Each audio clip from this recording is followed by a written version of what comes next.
Arta. Arta ini yang ketua kelas di sini ya? Oh, calon ya? Senat. Oh, ketua. Carlitos. Daniel. Oh, Don. Daniel Eben. Daud, oke. David, Efraim, Albert. Oh,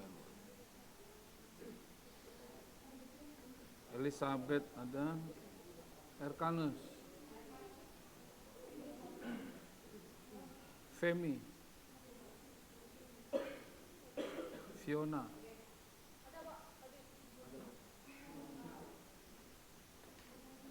Gary ya, Grievance ada, Hendra, Immanuel.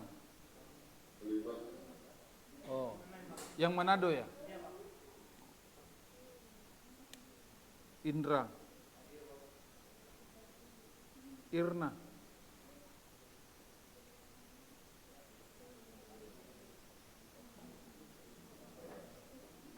Derniwati, Johan, Joshua. Bapakmu gembala ya? Mama ya? Apa gereja apa? Oh, GBI. Catherine, Kesia,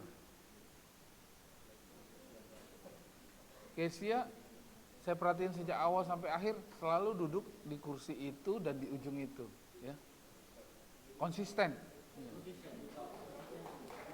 Jadi udah di tag ya, nggak apa-apa. Jadi nggak berubah. Oh, Kesia situ ya. Dulu dan sekarang selama. Lemuel, Lucy, oh Lucie, Maria Huhutu. Sorry, kemarin Lucy kasih Silver Queen itu nggak salah ngasih ke saya ya? Bukan, maksudnya tadi mewakili teman-teman gitu loh. Nggak tahu siapa itu. Siapa? Kamu yang ngasih sendiri. Tapi kok kayaknya sair kalimatnya kayak bukan buat saya, kayak isinya kok enggak isinya enggak, bukan saya mau tanya, enggak salah kirim kan?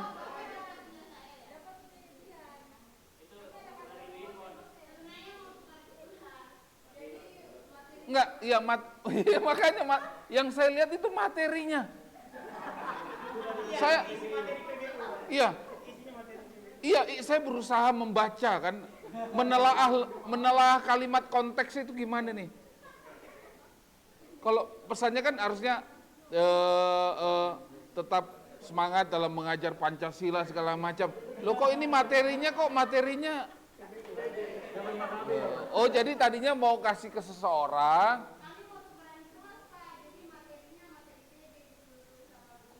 Oh.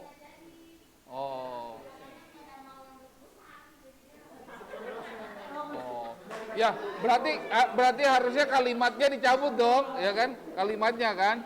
Ya harusnya nuansa kalimatnya berbau-bau Pancasila, hukum dan gitu.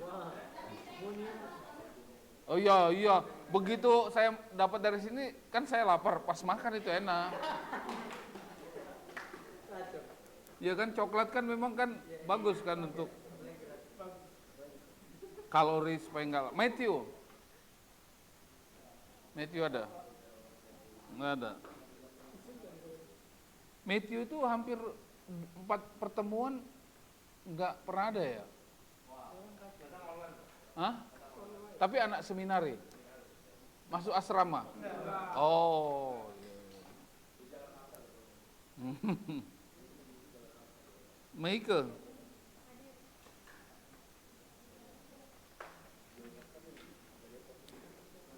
Mikael.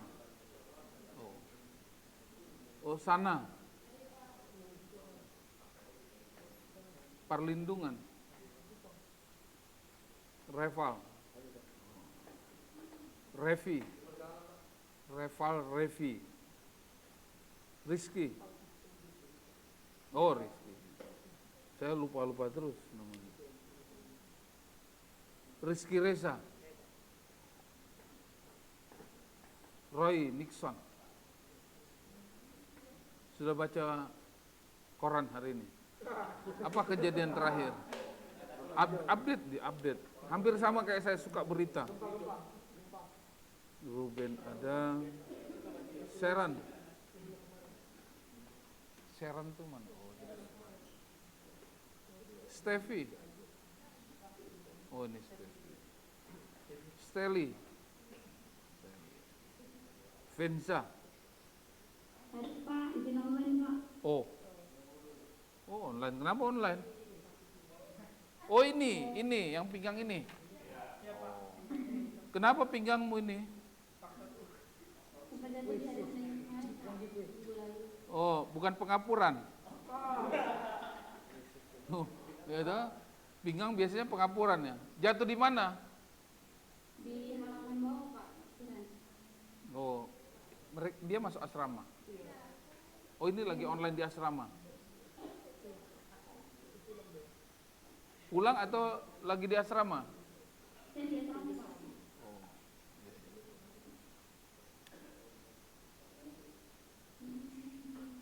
Victor. Yafet. Yeremia. Siapa yang belum dipanggil?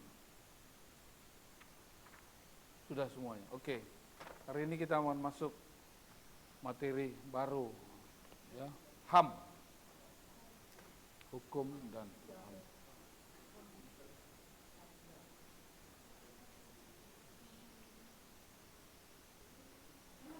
Bisa ditampilin yang HAM dulu, yang gambar lucu. Saya sengaja cari.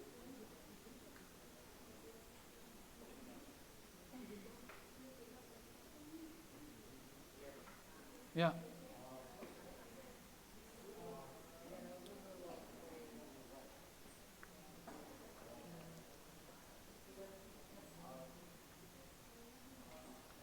Ya. Topik kita tentang hukum dan HAM. Ya.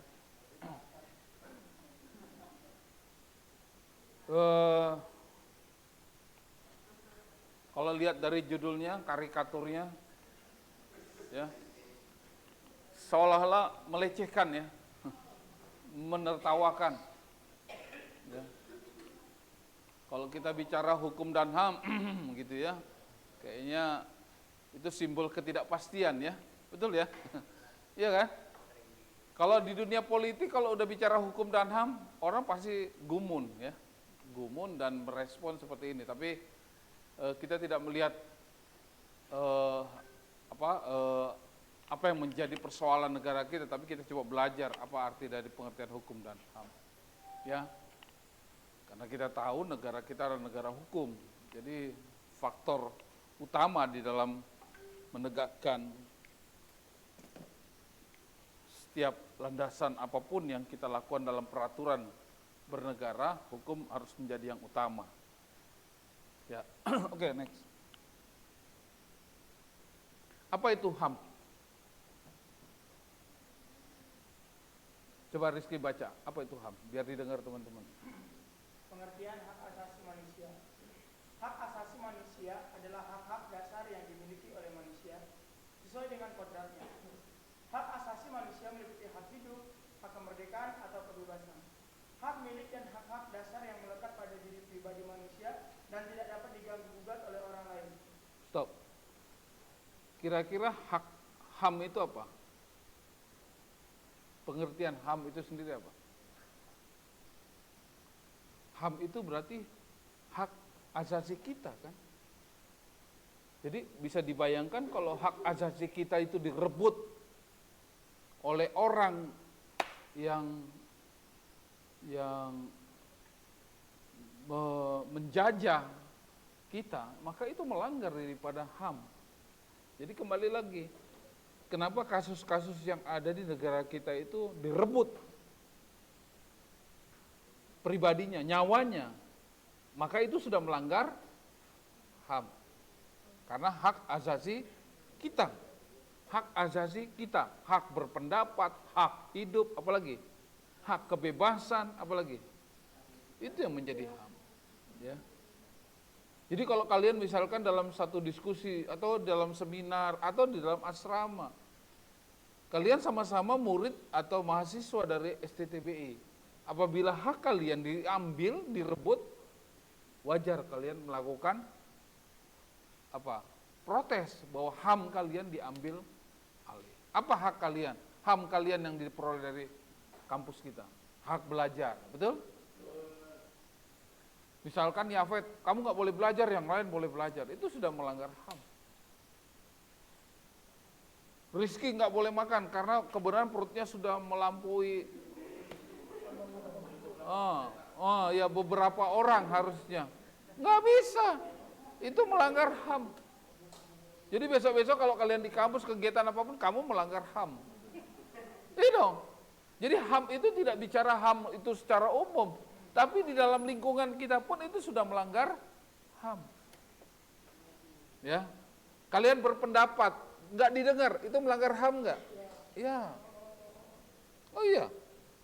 Dalam diskusi atau dalam perkuliahan ada dosen nggak memberikan ruang pertanyaan, Bapak melanggar HAM. Dia tahu, habis kuliah Pancasila dan HAM ya, makanya ngomong begitu. Oh iya Pak, saya jadi mengerti sekarang. Bahwa HAM itu tidak bicara lingkup luas, HAM itu adalah hak asasi manusia, hak saya sendiri, hak berpendapat, hak apa lagi? Di sini, hak punya kebebasan. Ya, sebagai warga negara. Oke, lanjut Rizky. Sampai Hak asasi manusia hakikatnya semata-mata bukan dari manusia sendiri, tetapi dari Tuhan yang Maha Esa. yes. Sebagaimana tercantum di dalam pembukaan, hak asasi manusia menurut ketetapan MPR nomor Nah, nggak bisa Romawi. 17. garis-miring MPR garis-miring 1988 bahwa hak asasi manusia adalah hak-hak dasar yang melekat pada diri manusia secara kodrat, universal dan abdi sebagai anugerah Tuhan yang Maha. Ya, berarti HAM itu dari siapa? Dari Tuhan. Dan ingat ya, catat ini tab MPR-nya. Siapa tahu kalian akan dilanggar haknya. Ya toh? Saya setiap hari di dalam kamus kecil saya catat ini. Tiba-tiba saya lagi berkendaraan, ya kan? Ada orang melakukan hal-hal yang tidak kita inginkan, ya toh misalkan tiba-tiba kita nggak tahu, diberhentikan, dilihat KTP-mu apa? Kristen, wah ditangkap. Nah, itu melanggar HAM. Ya. Nanti mereka lihat, kita nggak tahu kan, siapa tahu dia bawa pengacara atau apa. Dari mana saya melanggar HAM? Nah, kita bisa kutipnya di dalam tab MPR nomor 17 ya, tahun 1988. Jadi HAM itu diperoleh dari Allah sendiri, dari Tuhan. Ya, tidak boleh diperebutkan oleh siapapun ya. Oke. Nah, kita bisa lihat di sini melekat pada diri manusia secara kodrat, universal dan sebagai anugerah yang maha kuasa. Ya, jadi HAM itu sesuatu yang dimiliki kodratinya itu dari Sang Pencipta ya. Tidak boleh siapapun yang mengambil hak itu. Oke, next.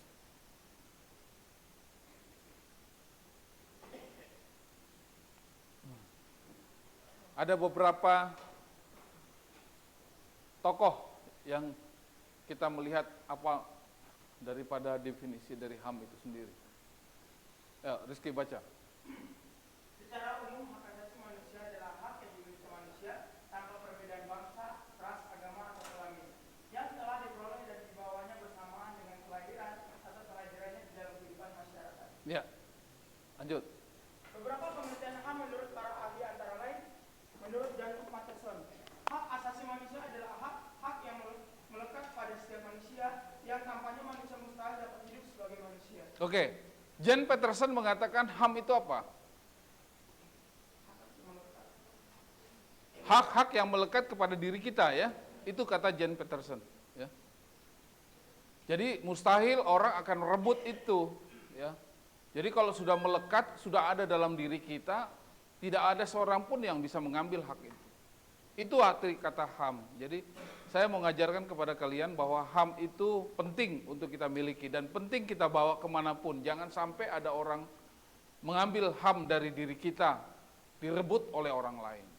Apa kata John Locke? Silakan.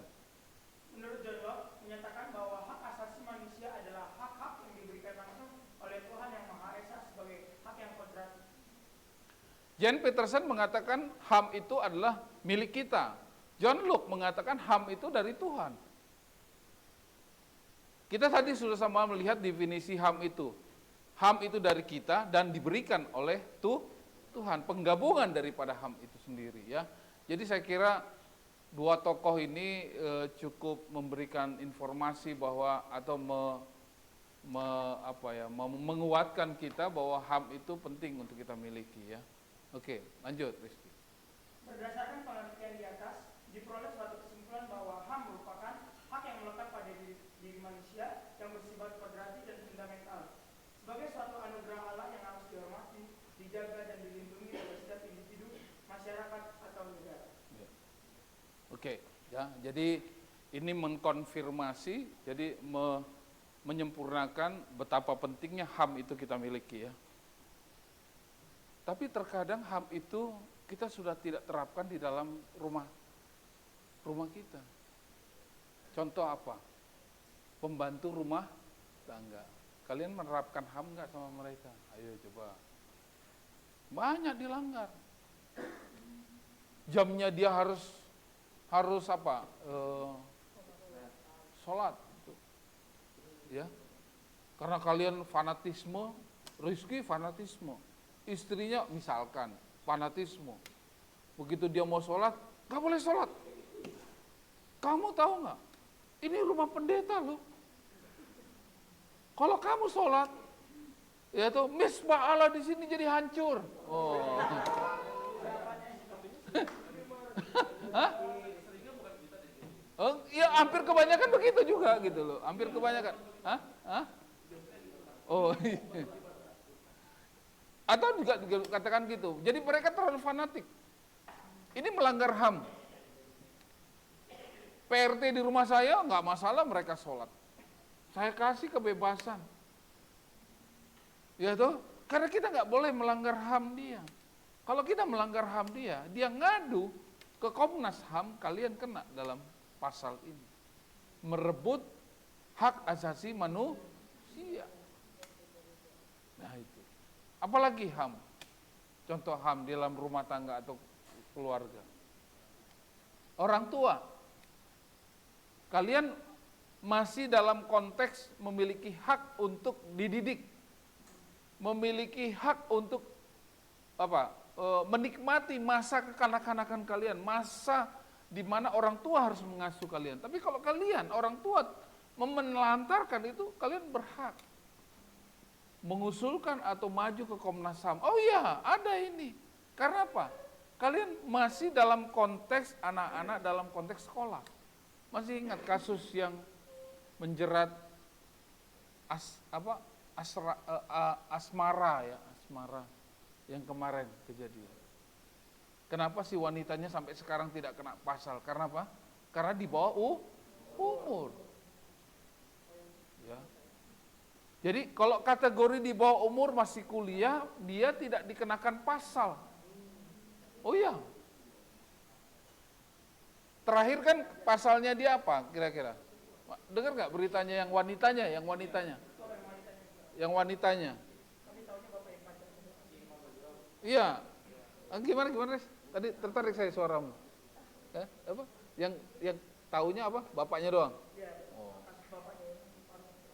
Iya, tapi harus kita lihat yang dalam kasus ini yang HAM itu yang mana? Yang masuk kasus ini yang HAM yang mana? Kalau kita hubungkan dengan pelajaran kita, yang HAM-nya yang mana? Hah? Ya, karena usianya masih 15. Makanya polisi tidak mau melanggar HAM. Karena konteks di dalam undang-undang kalau di bawah usia 17 itu mereka nggak bisa. Jadi hukumannya apa tahu nggak? Nanti mereka masuk ke apa ya? Jadi penampungan remaja anak-anak yang dalam rehabilitasi.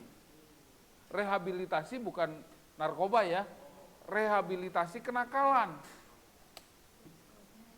Ya toh? Karena mereka masih di bawah usia. Nah, seperti kayak kalian misalkan. Ada yang melanggar, orang tua kurang dalam mendidik atau keras dalam rumah.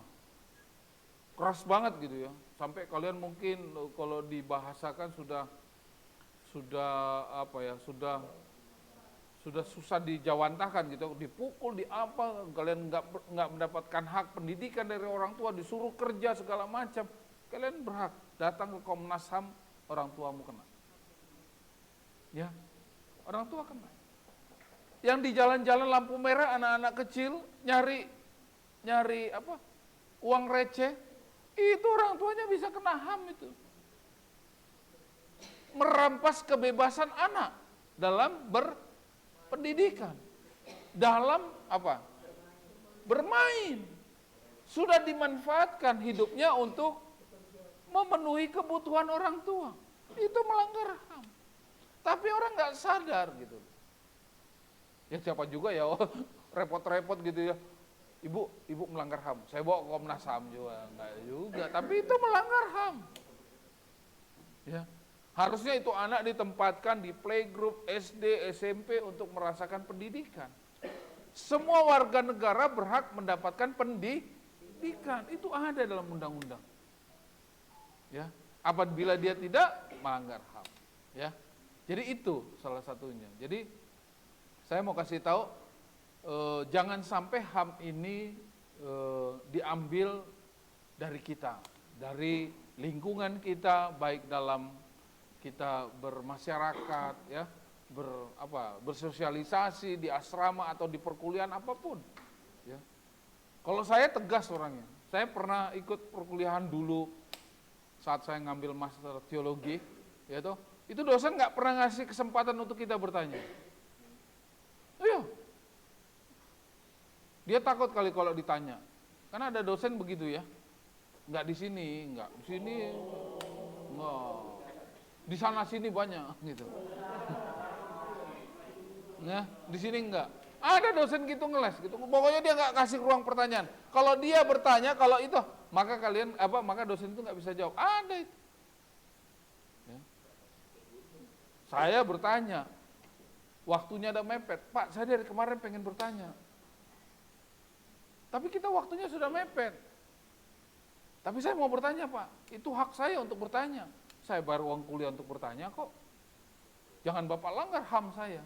Saya gitu. Karena sedikit paham, ya kan. Jadi boleh dong. Kalau udah bicara HAM dia udah ngerti. Wah, ini orang lawyer ini, ya toh? Minimum kan begitu kan? Padahal kita bukan lawyer, ya toh? Kita bukan ngerti tapi paham saja. Pasti dia kasih kesempatan. Jadi saya ajarin teman-teman besok-besok karena sudah belajar hukum dan HAM, pakai ilmu ini gitu. Gitu.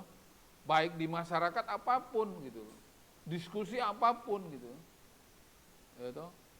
Rizky, kamu harusnya hari ini libur, tapi kamu hari ini kerja, nyapu, beresin, sapu dari kampus ini sampai ke lampu merah sana. Wah, Bapak melanggar HAM, ya, Bapak melanggar HAM. Hak saya adalah libur. Tapi Bapak mengambil hak libur saya. Bapak melanggar HAM. Biar cirinya habis belajar hukum dan HAM. Gitu. Berarti kamu harus belajar hukum dan HAM ya. Keren ya. Gitu. Nanti kepala asrama ikut belajar di sini gitu hukum dan HAM. Ya. Oke, lanjut. Oh, tanya ya. Enggak apa-apa. Ini tunjukin dulu videonya, ini lucu. Ini wanita-wanita yang biasanya begini kan.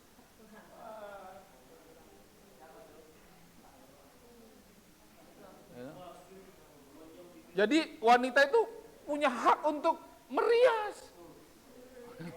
Oh iya dong, kan kamu nggak boleh langgar. Kan saya sudah katakan, definisi HAM itu apalah? Jangan rebut hak asasi pribadimu oleh siapapun. Ya toh? Itu. Jadi salah satunya merias. Boleh? Boleh. Ya nggak ada masalah. Itu hak HAM. Oke, silakan apa? Oh iya Pak, gini. Batasan HAM ini apa ya Pak? Kalau semua bilang bebas, itu punya saya. Ini kan harus ada batasannya Pak. Iya. Ya kayak polisi. Polisi disiplin. Dia apa kayak dia terlambat lah, terlambat karena ada upacara, terus komandanmu disuruh up. Apakah itu melanggar HAM? Terlambat. Push up. Saya sebenarnya mau menerapkan itu di sini.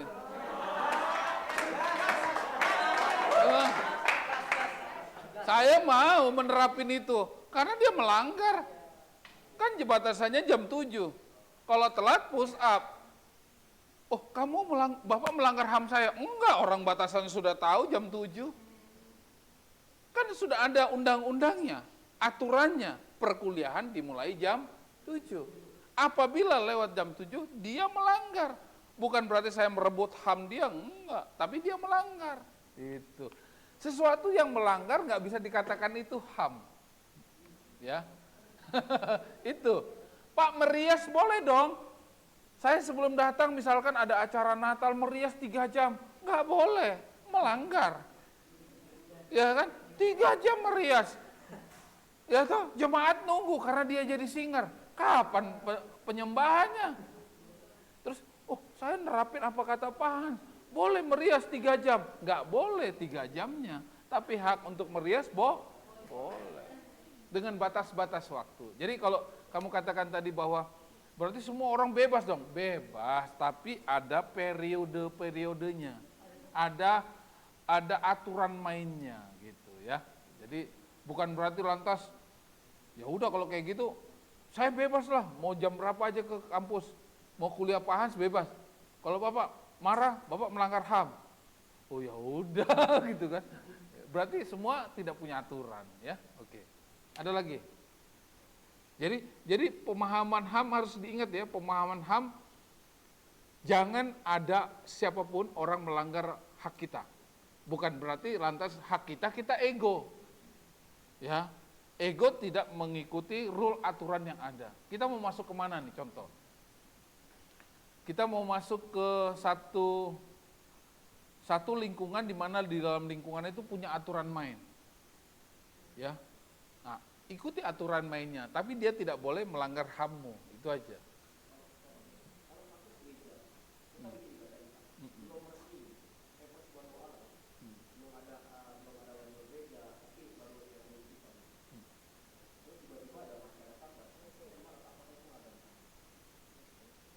Melanggar HAM, kalian melanggar aturan. Dia melanggar HAM-mu, betul. Tapi dia pakai aturan undang-undang.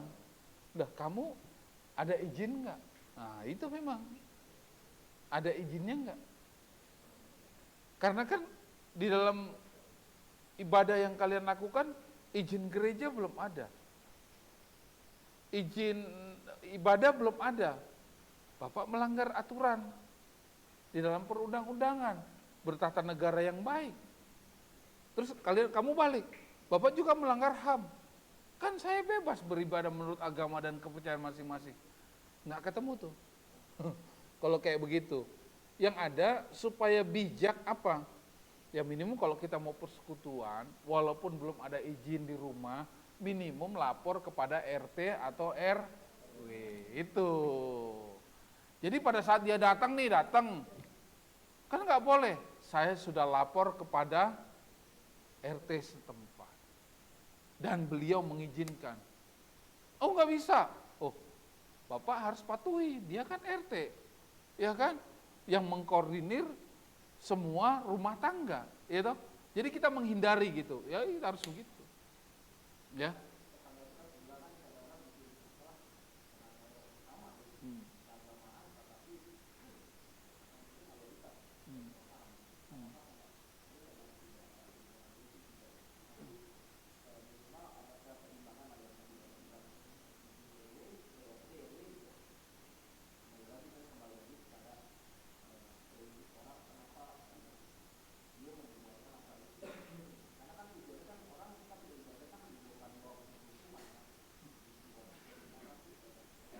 Tapi yang mana dulu nih, kasus Lampung atau apa?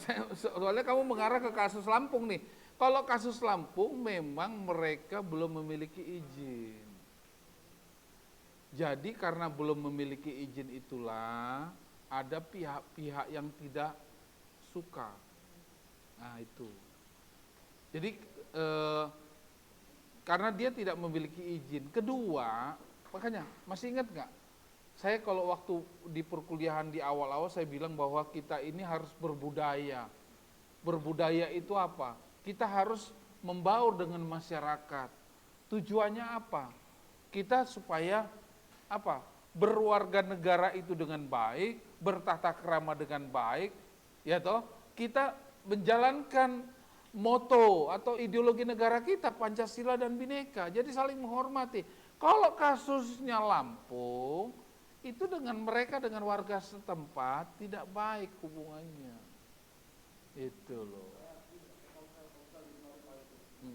Ini pindah lagi kasus lain Komsel. Ya.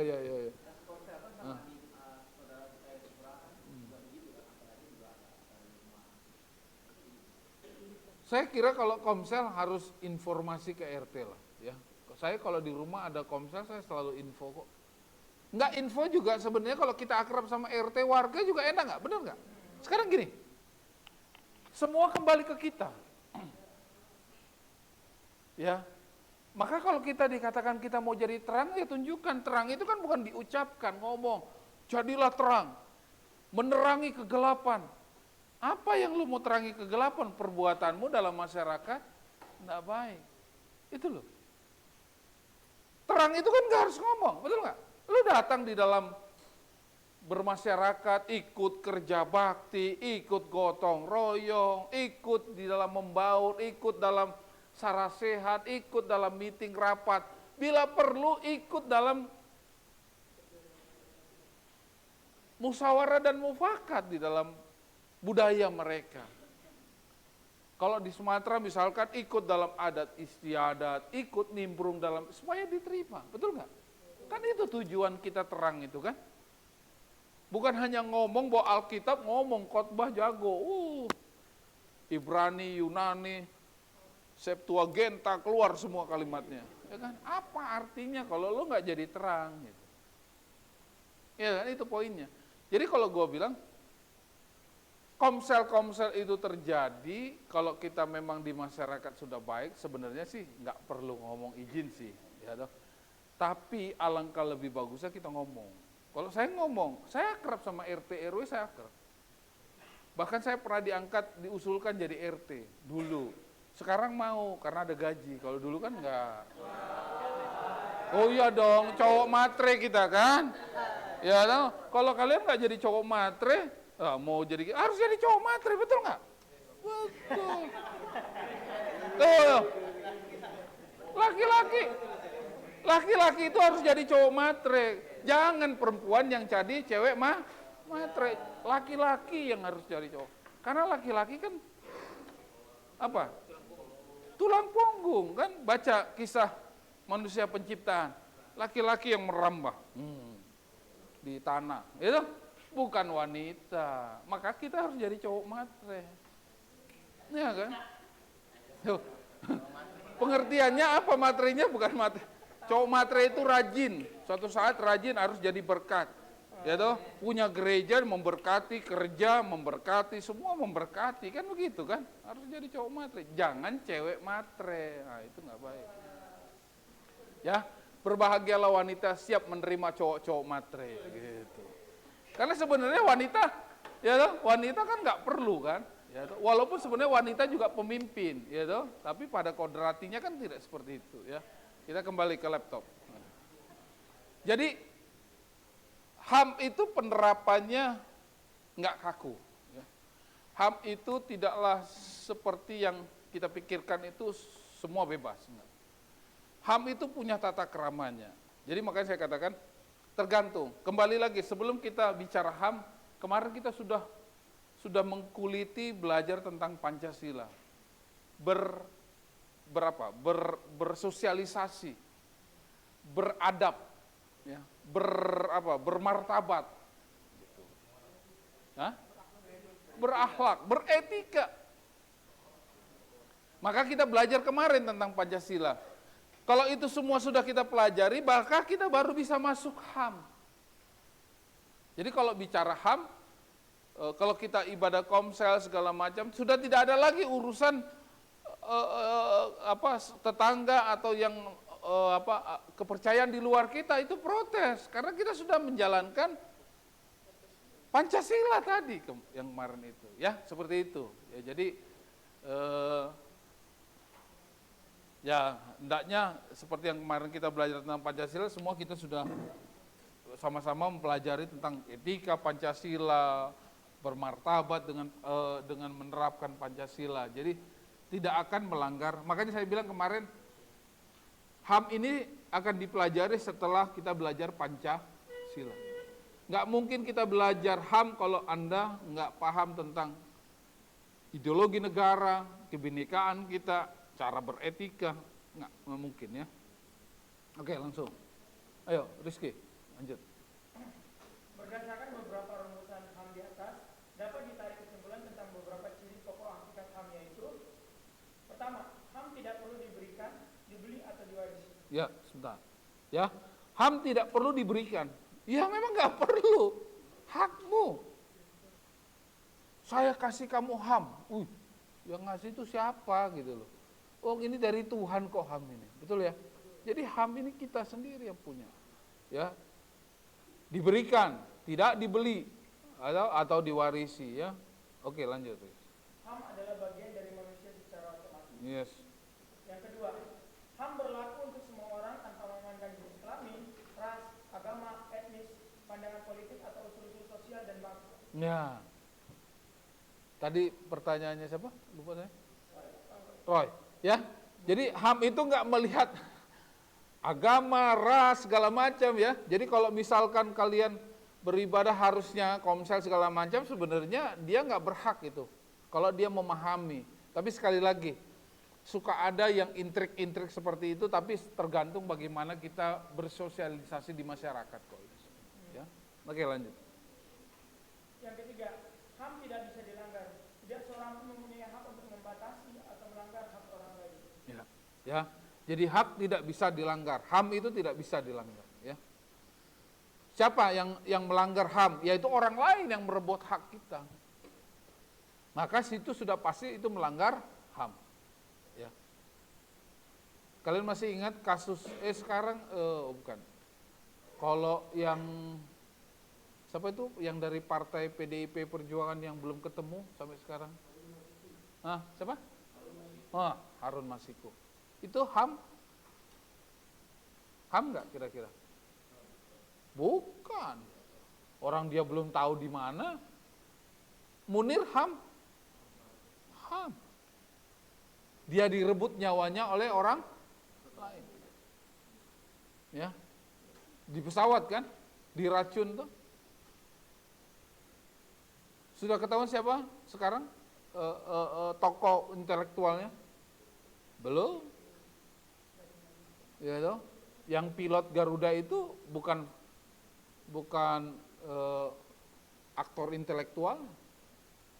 Ya, siapa itu yang pilot Garuda itu yang sudah dihukum?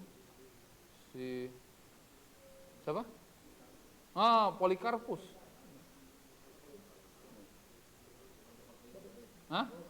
Bukan Bapak Gereja. bukan Bapak Gereja, ya. Nah, itu sampai sekarang HAM itu.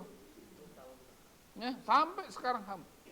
Banyak PR yang dilakukan oleh pemerintah kita yang tidak terbuka HAM-nya. Ya. Nggak usah jauh-jauh lagi. Sebelum Munir ada lagi kasus yang wanita itu, siapa? Tenaga kerja wanita itu juga HAM. Trisakti, ya HAM. Tapi kalau Trisakti kan karena bukan individu ya, jadi kelompok karena nggak terlalu ini. Yang siapa wanita itu, yang lagunya Iwan Fals itu dinyanyikan?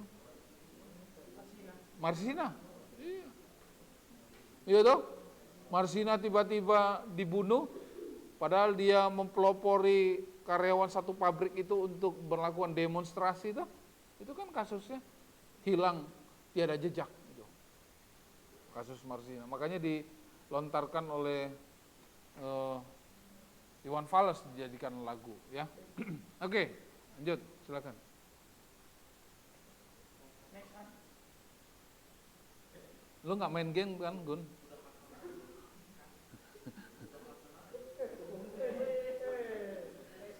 Ayo Gun. Tenang. Oke, lanjut. Sejarah perkembangan Dengar. Kita dengar sama-sama. Menarik ini tentang HAM. Karena banyak perang dunia ya. mengakibatkan hak asasi manusia tertindas. Oleh karena itu muncullah deklarasi hak asasi manusia universal yang dideklarasikan pada tanggal 10 Desember 1948. Oke. Jadi kita akan tahu sekarang deklarasi HAM tanggal berapa? Ya, ini deklarasinya. The HAM itu sudah mulai dideklarasikan di Republik kita 1948. Oke. Ya. Berapa tahun setelah merdeka? Oke, lanjut. Naskah tersebut adalah sebagai berikut. Yang pertama, Ya. Magna Carta Piagam Agung 1215, yaitu suatu dokumen yang mencatat beberapa hak yang diberikan oleh Raja John dari Inggris kepada beberapa bangsawan bawahannya atas tuntutan mereka. Naskah ini yang sekaligus membatasi kekuasaan Raja John. Langsung kedua, tiga. Yang kedua, Bill of Rights, Undang-Undang 1689, yaitu suatu undang-undang yang diterima oleh Parlemen Inggris sesudah berhasil dalam tahun sebelumnya mengadakan perlawanan terhadap Raja James. Yang kedua, dalam suatu revolusi hak berdarah yang dikenal dengan istilah The Glorious Revolution of 168 tahun. Yang ketiga, Nggak apa-apa, yang penting Alkitabnya keren. Gitu. Lanjut, Riz. Declaration des Droits Hommes et Citoyens, pernyataan hak-hak manusia dan warga negara, yaitu suatu naskah yang diketuskan pada permulaan Revolusi Prancis sebagai perlawanan terhadap kewenangan rezim lama. Bill of Rights, Undang-Undang Hak, yaitu suatu naskah yang disusun oleh Rakyat Amerika pada tahun 1759 dan kemudian menjadi bagian dari Undang-Undang Dasar pada tahun 1991. Ya, jadi ini sejarah HAM ya. Ya, teman-teman tolong perhatiin. Ini adalah sejarah HAM ya. Sejarah HAM yang dideklarasikan di negara kita dan sejarah HAM yang terjadi di dunia ya. Bagaimana sejarah perkembangan HAM itu bahwa bukan hanya milik bangsa negara kita tapi secara mendunia tentang HAM ya. Itu ada beberapa deklarasi-deklarasinya. Oke, gantian. Yang belakangnya Risti yang baca sekarang. Bagaimana dengan pelaksanaan HAM? Silakan. Next.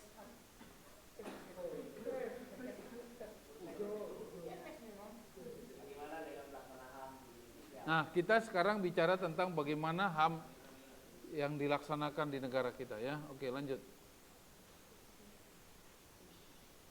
PBB memperkasai berdirinya sebuah komisi HAM untuk pertama kalinya yang diberi nama Commission of Human Rights. pada tahun 1946. Ya. Komisi inilah yang menetapkan secara terperinci hak-hak manusia di samping hak politik, yaitu hak ekonomi dan sosial yaitu. Oke, kita lihat ya hak-hak ya. Hak-hak di mana PBB sudah memberikan memberikan izin kepada negara kita untuk melaksanakan HAM ya. Ini akan kita lihat satu persatu hak-haknya. Apa aja sih HAM itu ya. Silakan. Pertama, Hak hidup, kebebasan. Nah, ini ya. Jadi HAM itu salah satunya adalah hak hidup, kebebasan dan keamanan pribadi. Jadi kalau kalian merasa terancam keamanannya, itu berhak mendapatkan perlindungan. Ya. Makanya kemarin kasusnya Joshua, kenapa dia minta perlindungan dari siapa? Yang melindungi KPAI. Ya. Yang memberikan perlindungan kepada si Baradae khawatir kalau dia melakukan justice kolaborasi, ngomong, ngadu, dia terancam nyawanya. Betul? Maka dia minta haknya. Hak apa? Hak keamanan pribadi, hak perlindungan. Nah ini, ya, Pak, apakah kasusnya Baradae saja berhak untuk mendapatkan perlindungan? Oh, kalian berhak. Kalian merasa terancam. Kalian bisa lapor KPAI. Tapi jangan gara-gara saya terancam sama Rizky, Pak. Lapornya KPAI, itu lapor Pak Junet aja kalau, ya kan? Misalkan. Jadi yang urusannya tentang sedikit sudah cakupannya. Contoh, ada utang piutang nih misalkan. Kalian diancam oleh seorang siapa-siapa. Kalian minta perlindungan. Ya, karena ini adalah salah satu HAM yang kita dapatkan sebagai warga negara. Ya, ingat. Catat itu dan simpan baik-baik. Hak hidup, berhak hidup. Ya, ntar dulu. Ini lagi berkobar. Hak hidup, ya toh? Jadi kalau saya bilang bahwa orang yang tidak bisa hidup dan tidak bisa makan di negara kita, sebenarnya dia punya hak hidup nggak? Punya. Dia tinggal datang ke Departemen Sosial minta perlindungan hidup. Minta supaya mereka diberikan hak hidup. Itu hak. Ya, tapi ya gitu lagi. Kalau di luar negeri di Amerika orang-orang melarat, orang-orang susah dilindungi oleh negara, betul? Jadi nggak ada mereka yang susah. Ya. Orang gelandangan aja dikasih makan, dikasih tempat tidur, betul nggak? Hanya jam-jam tertentu dia harus keluar dari situ kan. Diberikan perlindungan, diberikan hak, kesehatan, makan, segala macam. Karena memang itu hak hidup. Ya. Oke, silakan. Ruben.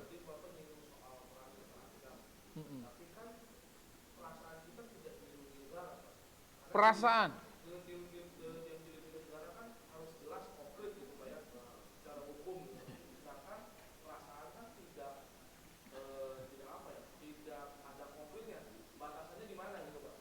Ya perasaan nggak bisa dilindungin lah, Pak. Iya, maksudnya jangan pakai perasaan, terancam gitu loh. Ya, ini Ruben kritisisme. Ya. Yang maksud saya itu bukan perasaan, Pak saya perasaan doang Pak terancam, bukan. Ancaman. Kalian merasa terancam itu memang sudah ada efeknya, ada orang foto-fotonya, ada bukti-buktinya gitu ya. Bahwa kalian memang terancam, berhak itu. Kalau misalnya tadi Bapak kasih contoh yang hutang, kalau buat saya yang salah bukan yang nagih hutang, bukan yang neror, tapi yang hutang yang salah. Kalau buat saya, Iya. karena kan itu udah kewajiban dia. Ya. Hak Berat. si penagih adalah Nagih. termasuk meneror juga. Iya dong. Hidup debt collector. Saya nggak mau nyebut ras apa. Kan hak untuk hidup ini. Yes. Kalau hak hidup saya adalah mengambil hidup orang lain, apakah itu termasuk hak? Masalahnya dalam tanda kutip saya jadi skeptis soal hak di sekarang. Karena kalau hak saya adalah menguasai orang lain, menguasai hak orang lain, berarti saya nggak bisa memenuhi hak saya dong. Karena hak dia diambil oleh saya. Yang mana itu katanya melanggar hukum dan hak. Padahal itu hak saya juga. Itu gimana tuh? Ya, jadi gini. Ini kasus yang dilematik ya. Kita berhutang. Otomatis kita punya kebutuhan, betul nggak? Tapi orang penagih juga punya hak menagih hutang. Dia juga dapat perlindungan hukum dong, betul nggak? Ya. Nah, ini persis yang terjadi kasusnya siapa itu? Jadi ada pengacara di video ini, mungkin Ruben berani ngomong begini karena sempat lihat video viralnya, yaitu dia bicara sebagai pengacara membela kaum debt collector. Kami debt collector nggak salah, yang salah berhutang, gitu kan bahasanya gitu ya. Ya memang ini kasusnya dilema. Kalau yang saya katakan sih sebenarnya dilihat case per case dulu ya. Yang orang berhutang karena orang memberi hutang. Betul nggak? Iya kan? Lu mau ngutang, tapi karena lu dikasih peluang untuk berhutang, betul nggak? Nah, harusnya ada etika aturan yang dibuat di situ. Bahwa dalam konteks kalau misalkan dalam waktu sebulan nggak bayar, 2 bulan nggak bayar, 3 bulan nggak bayar, 4 bulan nggak bayar, harusnya ada musyawarah dan mufakat, Ben. Ya toh, harusnya. Ya toh. Ada salah satu, saya punya teman itu punya usaha, jadi usaha debt collector juga, tapi dia jalaninya smart ya. Pinter gitu loh ya. Dia melakukan pendekatan bukan orang-orang Ambon, bukan orang-orang Batak gitu ya.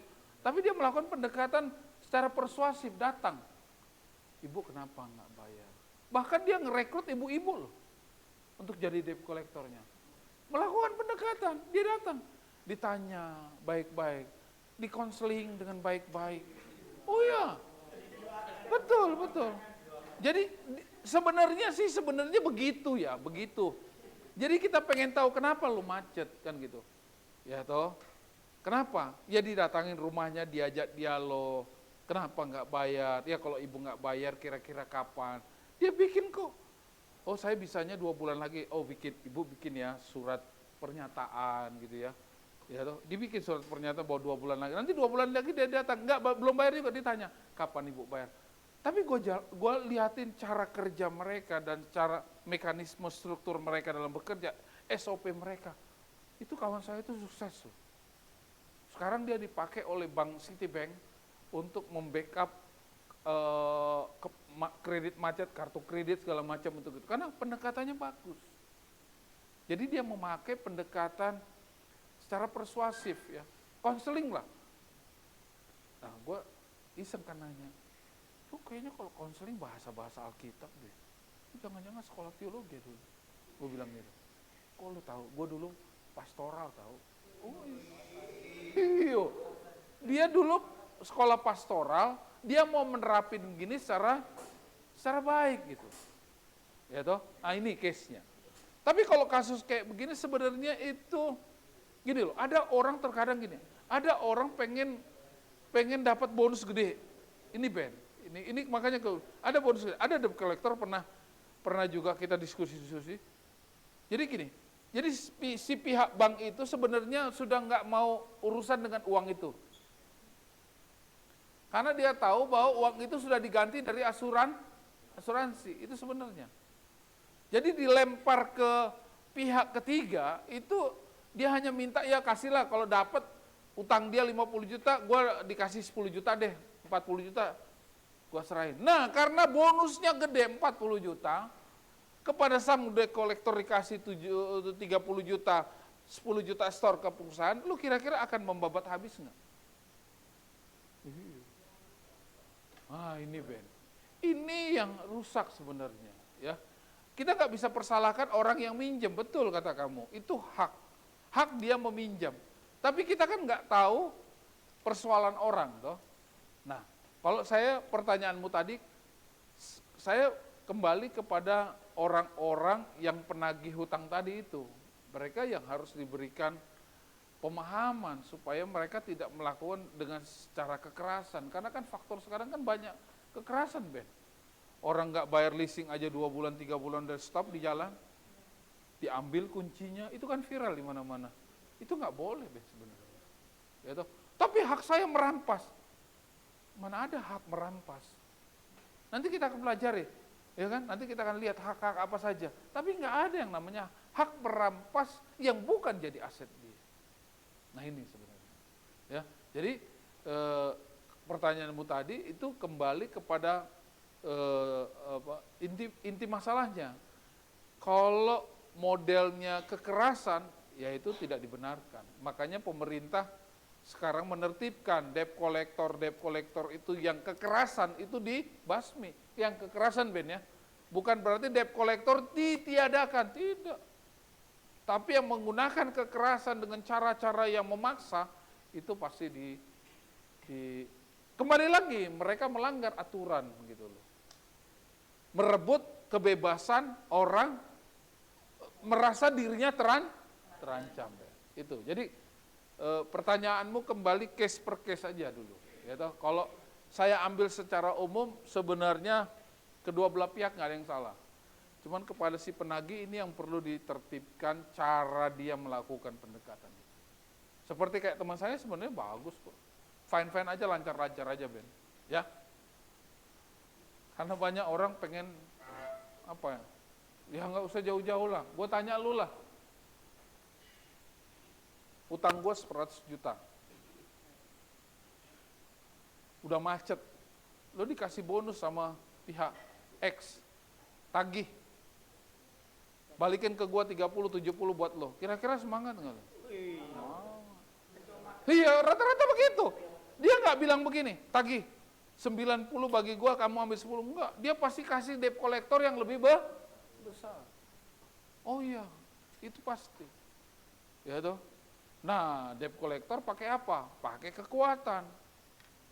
Ya kan? Ajak teman-temannya untuk nakut-nakutin gitu loh. Nah, ini yang sudah nggak benar, itu sudah melanggar.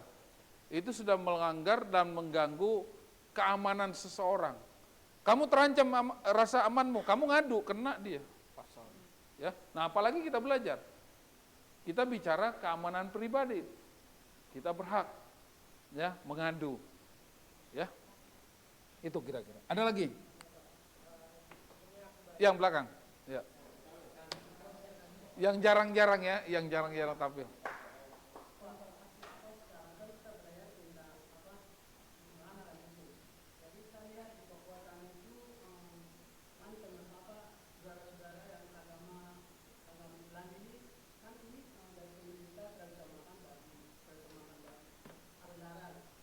Oh, pemerintah larang makan babi.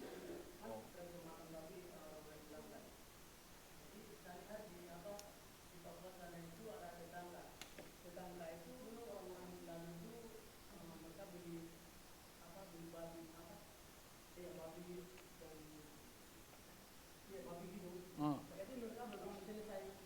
Dengar.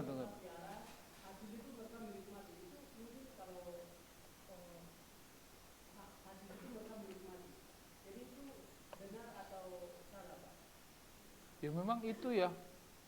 Aturan dilanggar. Kalau udah jadi enak dimakan gitu, menikmati. Iya toh?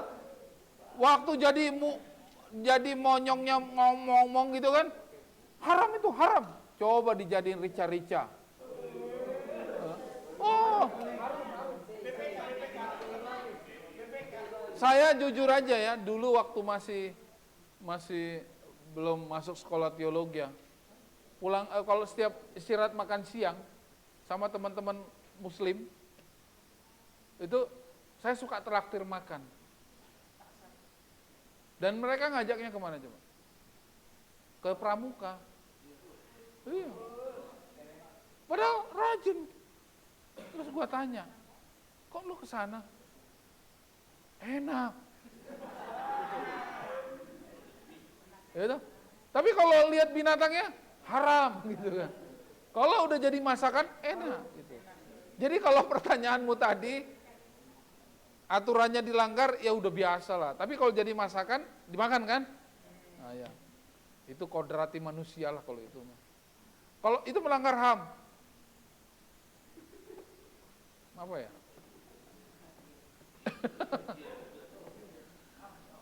HAM ya. Kalau saya mau jawab Melkiades bukan HAM. Enak. Iya. Iya, karena bahasanya sudah jadi makan. Kalau kamu cerita sama saya bahwa dilarang di sana babi itu oleh pemerintahan di sana, itu sebenarnya bukan HAM. Nanti akan kita lihat kan nggak ada istilah HAM bicara makan, iya kan? Nggak ada. Nanti mana ada HAM? Larang perbudakan, hak makan, ada nggak hak makan? Enggak sih sebenarnya ya. Konteksnya enggak dalam. Kalau mereka melanggar karena babi haram, itu konteksnya agamis aja lah ya. Di depan kita aja, nanti di belakang suka mereka itu. Tanya aja, kirim aja babi kecap yang paling enak Manado itu.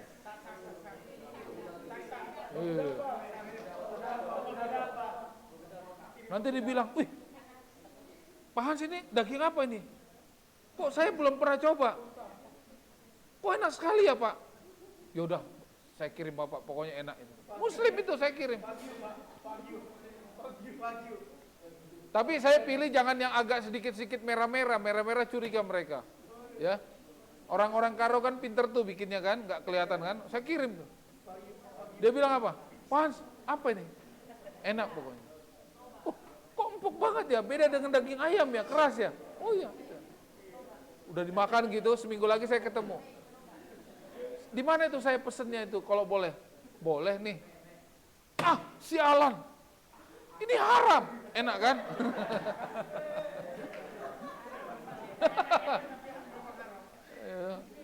Haram. Dan saya mau kasih tahu bahwa itu juga kan bagus kan ya, banyak orang untuk kesehatan ya. Ya. Itu banyak cari kan. Babi itu kan untuk kesehatan kan. Ya, apa? No.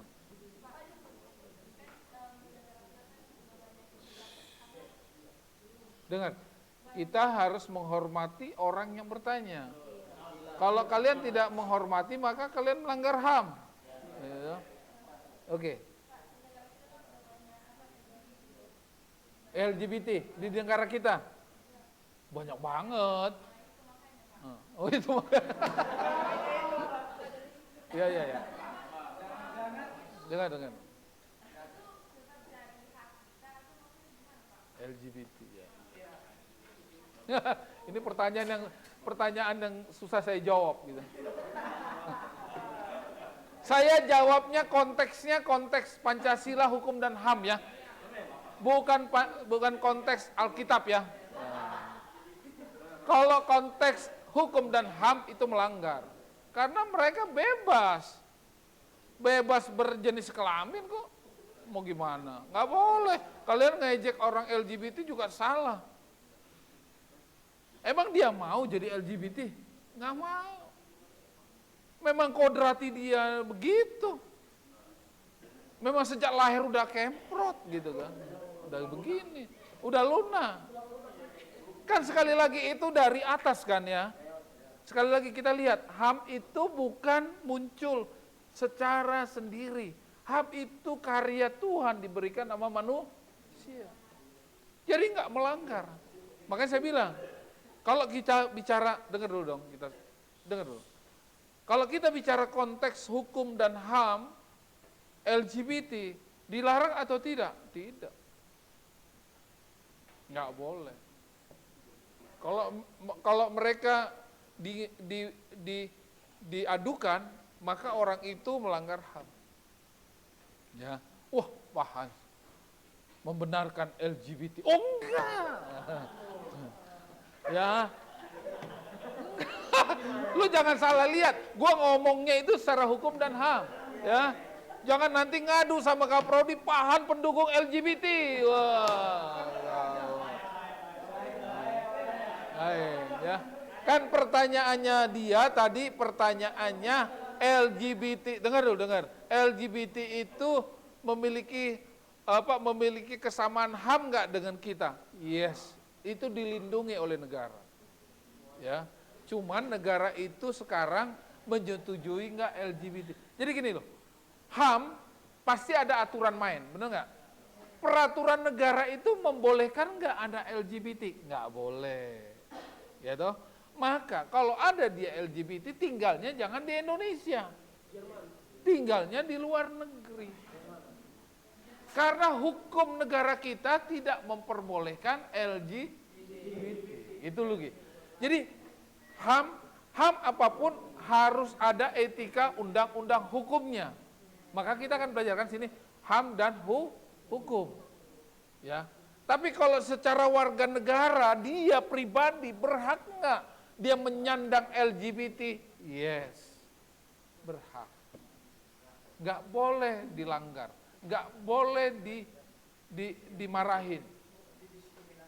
Tapi aturan tata negara kita tidak diperkenankan LGBT. Makanya LGBT nggak ya dengan sendirinya tumbuh gitu loh. Tapi nggak boleh, nggak direstui pernikahannya, tidak ada. Kalau misalkan ada kafe-kafe LGBT segala macam digeruduk sekarang karena melanggar, kan nggak boleh.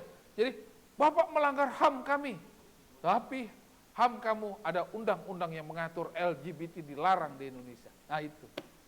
Maka HAM selalu berkaitan sama undang-undang dan hukum. Ya, itu pertanyaanmu ya. Nah, pertanyaannya, maka kaum LGBT negara mana yang menerima mereka? Carilah negara yang masih mau menampung LGBT. Ada kok. Jerman. Ya. Apalagi negara mana? Spanyol. Belanda. Udah banyak kok, udah banyak, ya toh? Oke? Dengar. Ada lagi mau bertanya. Ini tadi pertanyaan LGBT. Ini bagus pertanyaan, ya toh? Jadi sudut HAM itu sendiri tidak boleh merampas hak orang. Bebas. Kamu mau jadi LGBT, nggak boleh, dilarang. Ini misalkan loh, misalkan. Ya itu nggak boleh. Tapi kalau kamu menerapkan LGBT di negara kita, pasti akan kena undang-undang hukumnya. Ya. Ya. Dengar.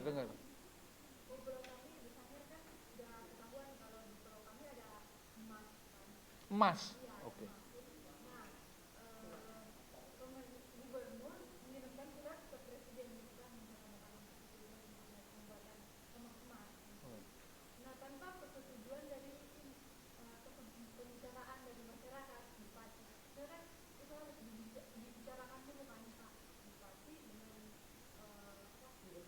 Pemda daerah lah gitu ya.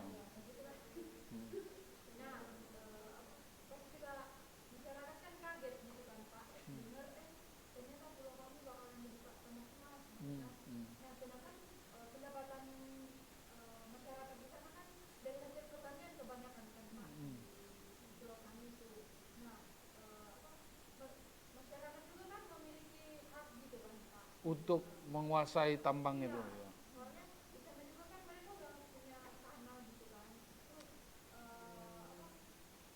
Pertanyaanmu, paham sudah paham nih.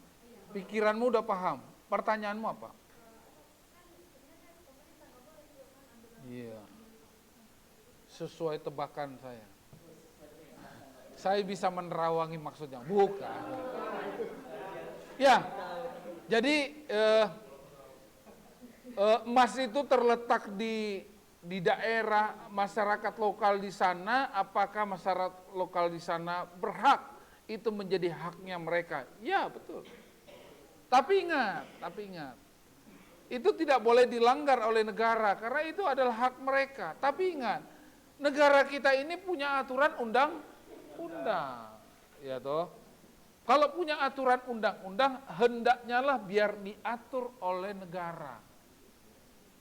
Mungkin nanti salah satunya kerjasamanya adalah ada orang yang menambang, tapi penduduk di sana dijadikan tenaga untuk sebagai penambang. Tapi bukan berarti lantas kalau di situ ada tambang, negara nggak boleh kuasai, itu berhak pulau dimiliki oleh pulau yang ada di sana. Oh itu enggak, kan mereka tinggal di dalam satu negara. Dalam satu negara punya undang-undang. Kalau negara nggak punya aturan main, maka semua berhak menguasai, betul nggak? Jadi nanti malah kacau jadinya. Pemerintah bijak, ya sekarang kayak Freeport, nggak usah jauh-jauh ke sana, Freeport saja. Sekarang saya tanya, apakah pulau di Freeport itu sekarang itu makmur masyarakatnya? Belum tentu. Apakah itu melanggar HAM? Iya. Karena sebenarnya itu hak negara, bukan hak pulau di sana, hak wilayah di sana, ya toh. Tapi kembali lagi, pemerintahannya kan masing-masing beda-beda toh. Waktu itu dikuasai sahamnya oleh Amerika.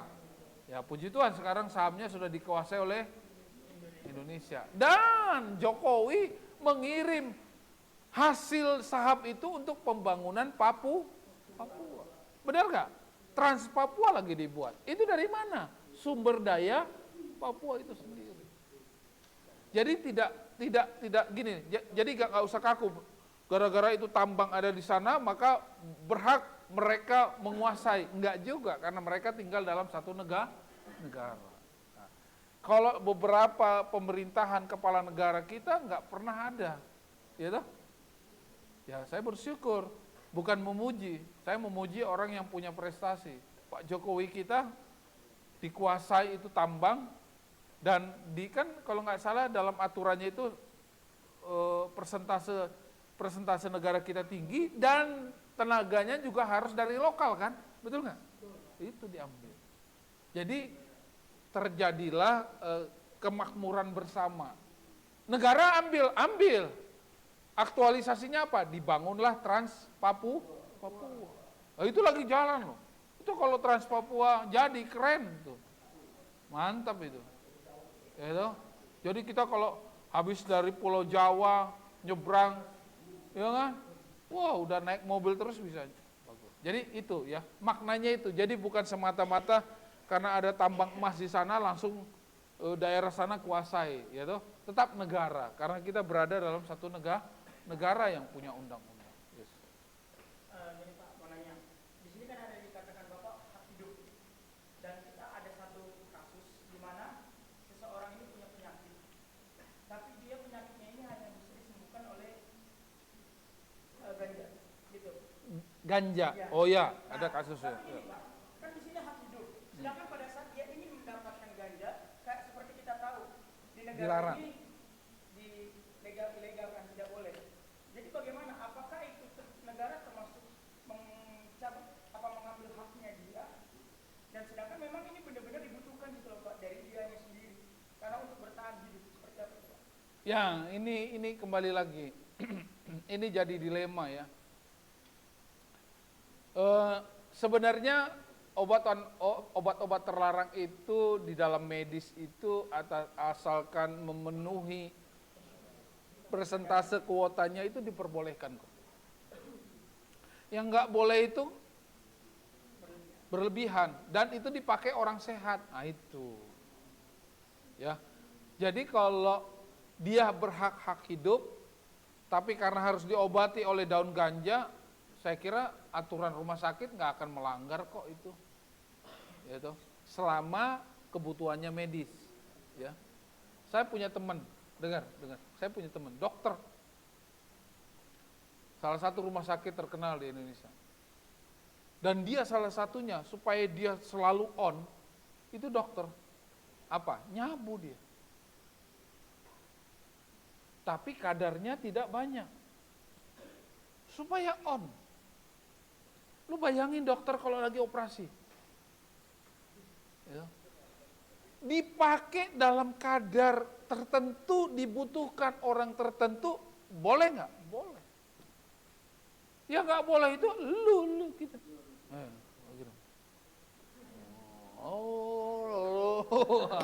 Itu nggak boleh, ya. Karena kondisinya kalian bukan medis, bukan dokter, bukan tentara, yes. Ya, jadi hak hidup berhak dong. Walaupun itu melanggar, selama kadarnya tidak melewati, nggak ada masalah Rizky. Boleh, ya itu ada aturan, itu ada aturan kesehatannya tidak melanggar itu, ya. Gini Pak, di sini sudah juga ada namanya hak kebebasan. Kebebasan itu banyak, bebas berpendapat, dan termasuk salah satunya bebas berpendapat. Tapi kita lihat di sini. Dengar. Presiden kita pernah mengatakan pada saat dia malah kampanye, dia mengatakan ini, kalian kalau pemerintahan ada salah, silakan kritik. Silakan kalian, malah kami suka kalian kritik. Yeah. Mereka katakan. Tapi faktanya sekarang pada saat ada orang demo, ada orang kita bilang negara kita demokrasi, ternyata yang demo malah dikerasi, bukannya diterima pendapatnya gitu Pak. Dan kita lihat pelanggaran di mana pada saat ada orang mengatakan gini, pemerintah kita kok begini-begini, malah mereka bilang itu adalah ujaran kebencian, itu mereka bilang pelanggaran hukum karena apa? Mengkritik pemerintah, sehingga kadang-kadang tiba-tiba ada orang yang akhirnya dibikin kasus masuk penjara atau begitu. Nah itu tuh pendapat Bapak seperti apa? Sedangkan kita dikasih kebebasan untuk berpendapat. Gini loh, kebebasan berpendapat itu harus punya aturan tempat letak. Ya, sebenarnya kalau aturan saya sudah pernah membaca undang-undangnya, berdemonstrasi itu nggak salah. Maka dibuat aturannya boleh berdemo, asal lapor. Ya, lapor ke polisi. Kalau lu nggak lapor, lu demonstrasinya liar. Berarti ikutin aturan dong. Makanya mengeluarkan pendapat di muka umum itu bebas, hak warga negara. Hanya ikutin aturan. Sekali lagi, HAM kita itu bebas kita mau lakukan, tapi ingat kita bernegara, punya aturan main. Ikutin aja, keluarkan pendapatmu. Ya.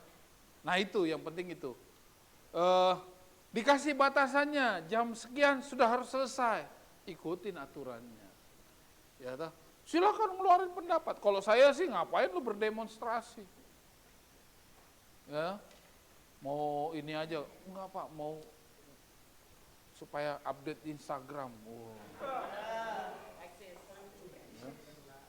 Kan pemerintah sudah ngasih kan nomor untuk kita mengeluarkan pendapat. Ya kan? Ada WA-nya, ada teleponnya, betul nggak? Iya Pak, terkadang keluarin aja pendapatmu, pasti dipelajari. Kan ada sekretaris kabinet tujuannya apa? Ya salah satunya adalah melihat pendapat-pendapat kalian. Terkadang memang banyak orang lebih enak berdemo. Kalau berdemo masuk TV gitu kan ya. Masuk TV, disorot TV, dilihat. Tapi kita lihat konteksnya, banyak demonstrasi juga nggak baik.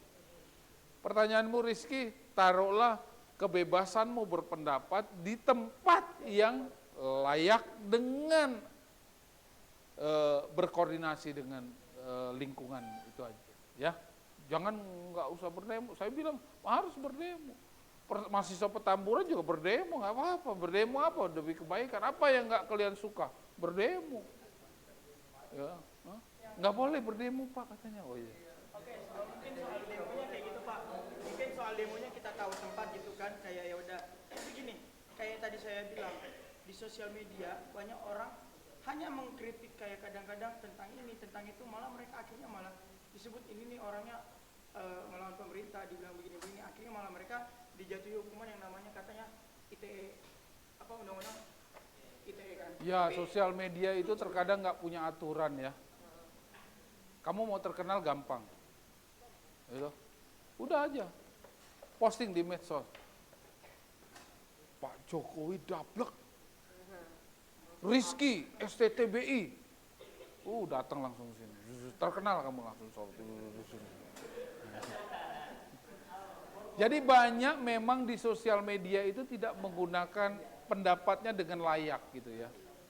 Jadi ya kalau kira-kira ada aturan yang melanggar aturan ITE, aturan apapun dengan kalimat-kalimat sara segala macam, hati-hati. Makanya kita kalau mau bersosialisasi di media sosial, bersosialisasi dengan cerdas aja. Nggak usah ikut-ikutan lah, ngapain. Ya toh. Saya nggak terima Kristus saya itu dihina-hina. Saya mau jadi apologetik, mau hajar itu. Siapa yang menentang Kristus Yesus sebagai Tuhan dan Juru Selamat, saya hajar itu. Gitu ya. Kalau saya sih, saya konteksnya nggak ke sana gitu. Ya. Loh, Tuhan kita saja udah dari dulu memang sudah dihina kan? Betul nggak? Marah nggak dia? Ya kan? Dihina-hina, digorong-gorong masuk menuju Golgota kan, disalib kan sana. Kalau dia Allah sendiri, tinggal kirim aja malaikat surgawi untuk menghajar itu orang. Tapi dia lakukan nggak? Itu aja. Jadi saya nggak mau jadi apologetik teologi yang ada menghajar orang-orang yang menghajar kepercayaan kita, nggak pernah mau saya. Ya, mending jangkau jiwa-jiwa aja lah, adem ayem aja. Gitu. Ada nggak di STTBI yang jadi Apologetik. Ada? Siapa? Rizky? Ada. Han lah ya. Ah ya, dari tadi nih. Ya. Ini kalau perkuliahan saya nanya-nanya banyak banget ya. Nggak tuntas nih. Menarik. Jadi kalau ada suami istri, Ada suami istri.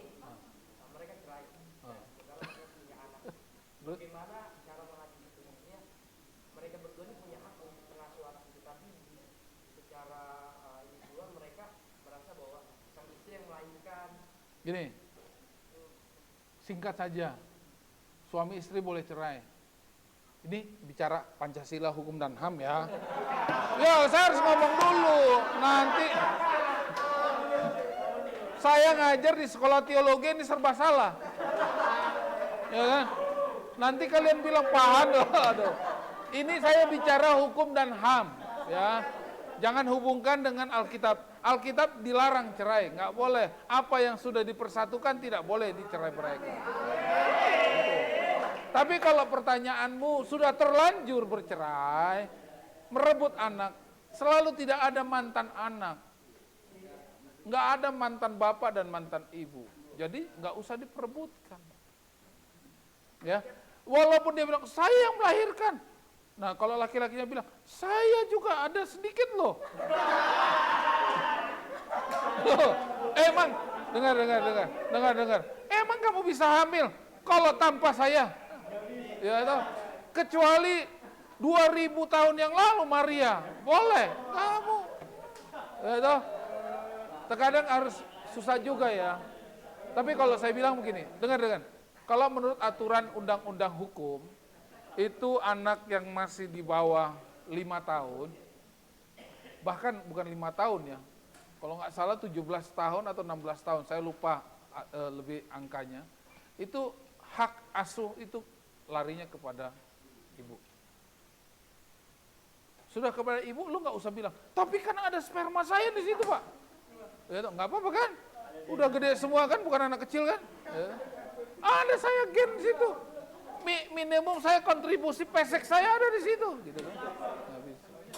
Nanti setelah mereka sudah 17 tahun, itu ada persidangan anak. Ada persidangan anak.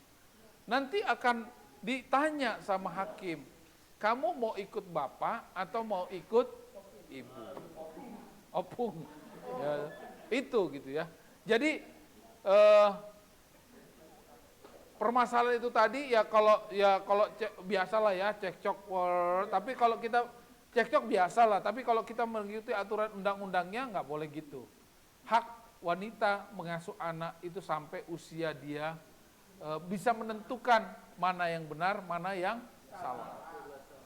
Ya, itu wajib dibawa sang ibu. Harusnya bersyukur ya, dirawat sang ibu, bapak bisa cari lagi kan. Misalkan kalau Rizky, ya kan. Itu. Ya, itu ya pertanyaanmu ya. Oke, ada lagi? Ya. Ini dulu. Dengar. Makanya kita dengar pertanyaan.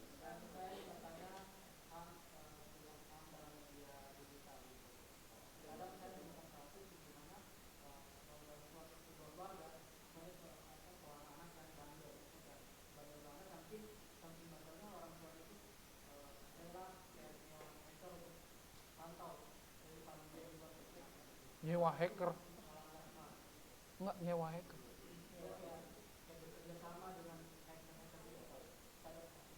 Enggak pernah saya dengar berita. Ada. Jadi anaknya nakal terus disuruh hacker. Bukan hacker kali, disuruh orang kali untuk mantau. Iya. Oh. Kamu udah bertanya itu udah bagus gitu loh. Kamu pernah berhak untuk bertanya, nggak boleh ditertawain. Mau pertanyaanmu jelek, bagus, itu hak dia. Oke, dengar. Jawabannya. Itu melanggar HAM. Karena itu hak melanggar HAM kebebasan. Kebebasan berpendapat, kebebasan bernegara, kebebasan berinteraksi, kebebasan bersosialisasi. Nggak boleh. itu anak bisa ngadu. Bahkan kalau saya sarankan, dia harusnya ke KPAI untuk minta perlindungan anak. Karena merasa dirinya terancam. Ada hacker yang ngikutin gua. Ya toh? Ada orang yang diutus ngikutin saya, itu berhak, boleh. Ya. Oke kan, itu kan pertanyaanmu kan? Oke. Ya, jadi boleh. Ya. Hebat dulu. Oh ya. Oh. Ya. Hah? Oh mengalah, oke, silakan. Iya, silakan. Dengar. Dengar.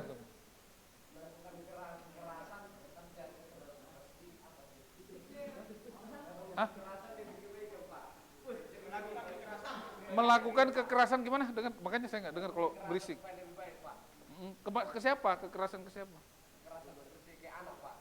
Kamu melakukan kekerasan kepada anak? Ke anak. Kekerasannya dalam konteks apa dulu? Iya. Iya. Oke. Ini curhat. Oke, boleh. Tapi jangan nanti kau telepon ya bapakmu ya. Bapak ini sudah melanggar HAM.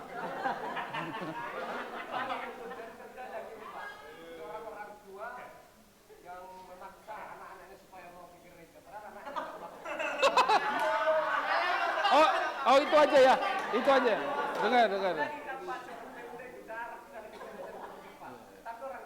Memaksa.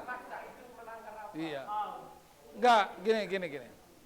Kekerasan fisik itu anak wajib mengadu ke KPAI. Iya kan? Ingat, kalian anak pernah mendapatkan kekerasan fisik. Fisik ya, ditabok, ditampar gitu. Itu fisik ya. Itu kalian berhak mendapat perlindungan ya. Berhak mendapat perlindungan. Ya. Tapi sambil mikir, kalau mendapat perlindungan nanti jadi panjang ceritanya. Kembali kepada Alkitab, ampunilah dia. Amin. Ya kan begitu kan? Ya toh. Tapi itu sebenarnya sudah melanggar HAM ya. Tapi kalau melanggar karena dia dipaksa ke gereja tapi dia nggak mau, ini bukan HAM sebenarnya. Anaknya aja yang gini, orang tua itu pasti ingin yang terbaik buat anak. Kalau untuk berdialog atau untuk bergereja, untuk bersekutu, itu baik kok. Ya toh? Itu baik gitu loh. Kalau yang baik itu nggak apa-apa. Ya toh? Lantas kamu nanti langsung, Bapak itu sudah melanggar HAM. HAM apa? Menyuruh anak supaya bergereja. Nah, nanti ditanya kan? Ya kan? Salah gitu. Karena, loh, Bapak melanggar HAM. Saya pelajaran Pak Hans itu kebebasan saya. Kalau kamu mau bebas, keluar dari rumah ini. Kan? Terakhir kan begitu kan? Karena dia nggak mau beribadah kan begitu. Tapi kalau beribadah enggak lah ya. Yang melanggar anak kepada orang tua itu yang fisik. Ya fisik, ya ditabok, ditampar, dipukul. Kalau sampai kayak ke gereja itu enggak lah, cincailah, itu kan baik buat kamu, gitu. Ya buat. Oke.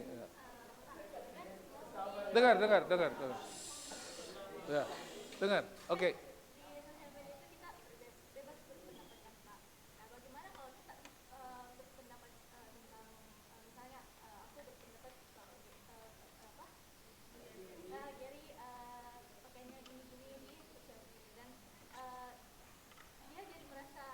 Terganggu. Apakah itu melanggar? Oh, maksudnya dia itu kamu nggak suka cara berpakaian ini. Padahal dia pengen pakaian gini. Itu apakah melanggar HAM? Enggak lah itu. Kamu nggak bisa ngatur cara dia berpakaian. Mau dia kayak pakaian wanita, mau pakai dia pakaian pakai apa, itu berhak dia. Benar nggak? Kan dilarang. LGBT itu hak kita, diberikan sama Tuhan. Kalau kebenaran dia pakai rok, pakai lipstick, dilarang.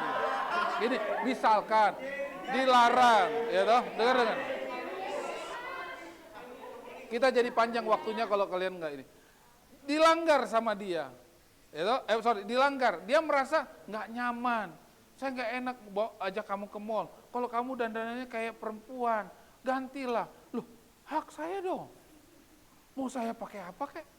Mau saya pakai OTK kek, mau saya pakai apa kek, bebas. Nah, kamu melanggar hak dia, karena hak dia itu dari Tuhan.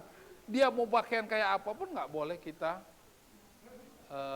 usulin. Gitu. Saya sama anak saya nggak pernah saya suruh bebas mereka berpakaian, tapi saya selalu kasih tahu, berpakaianlah konteksnya sedang apa, mau kemana, mau bergereja masa pakai celana pendek, ya kan? Kita mau menghadap Tuhan ya pakai rapi lah. Saya selalu gitu. Anak saya yang cowok itu suka pakai kaos, senang banget pakai kaos. Saya kasih tahu, kamu ke gereja pakai kaos oblong, kira-kira baik nggak? Loh, ayah berarti melanggar HAM saya dong. Iya dong, benar kan? Iya dong. Iya, betul. Saya nggak melanggar HAM-mu. Tapi kalau kita menghadap Tuhan, ya toh, saya kasih tahu, saat Musa datang ke Gunung Sinai, dia menanggalkan apa? Dia menanggalkan kasutnya pun, dia takukan itu. Kenapa? Itu sudah dikatakan dia menghadap Tuhan. Menghadap Tuhan dia pakai dengan santun lah. Kalau kaos kan, lu ke toilet kaos, main kaos, masa sama dengan menghadap Tuhan? Ya akhirnya dia memahami. Itu tinggal penjelasan saja. Gitu. Tapi kalau misalkan apa yang dia pakai kamu atur, nggak boleh, itu hak dia. Ya, oke apa? Ntar dulu, belum tuntas ternyata dia. Yang kan ini marahnya kayak Nggak boleh juga ya. Kalau kamu membuli dia, ya toh, dia merasa nggak nyaman, ya kan? Benar kan? Ya toh? Hah?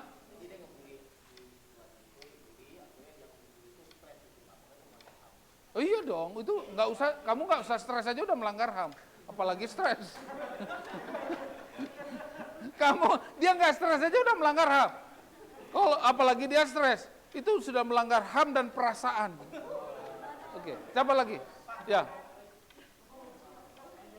silakan. Dengar, ya. Dengar.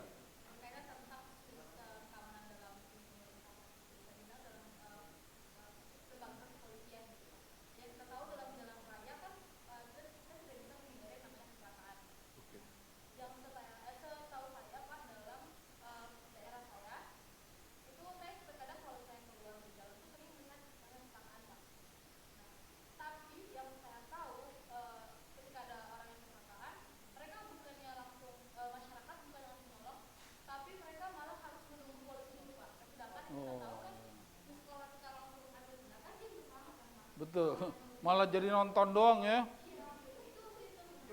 Emang Indonesia ini kurang ajar. Kita pindah negara aja yuk.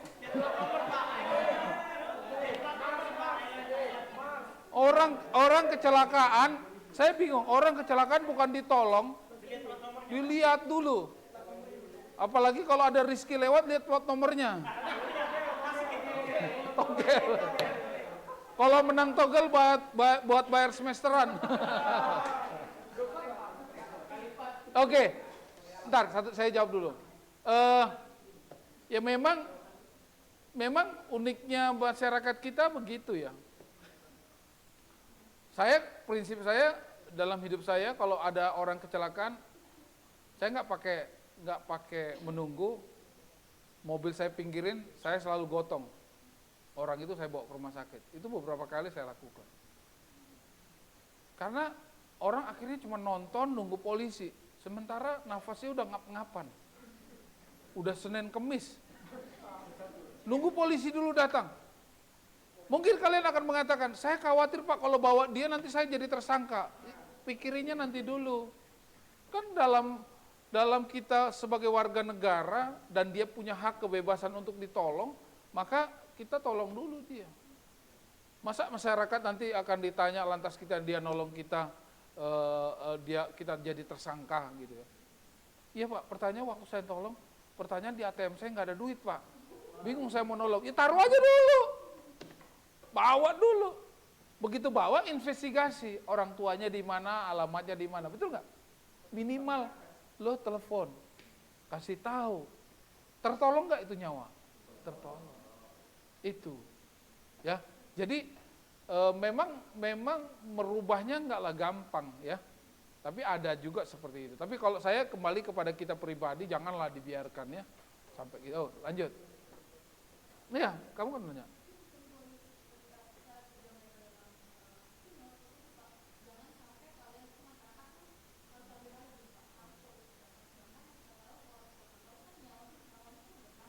Ya. Itu.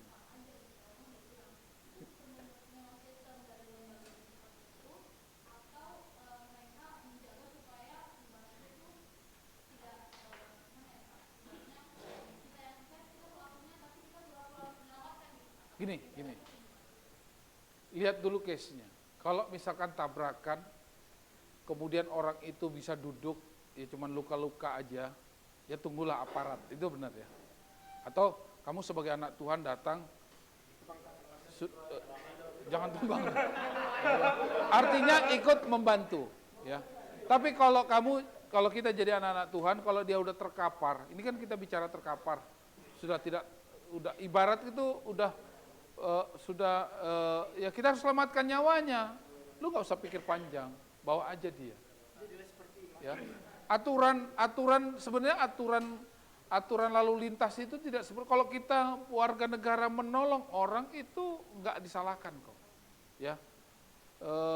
Tapi kan melanggar itu nanti konteksnya nanti kita harus selamatkan nyawa orang dulu. Itu dulu utama, ya. Peraturan itu dibuat untuk dilanggar kok. Ya kan benar nggak? Ya, tapi jangan dilanggar. Tapi peraturan itu dibuat karena banyak terjadi pelanggaran kan begitu. Tapi kalau pelanggaran ini demi kebaikan ya nggak ada yang salah ya. Tolong. Tapi kalau misalkan dia tabrakan cuman bisa duduk, cuman kakinya ini terus kamu langsung angkat, Rizky angkat buru-buru bawa, menerapkan HAM gitu kan? Nggak juga, nggak usah kan. Yang sudah kira-kira yang perlu diselamatkan. Oh satu lagi ya.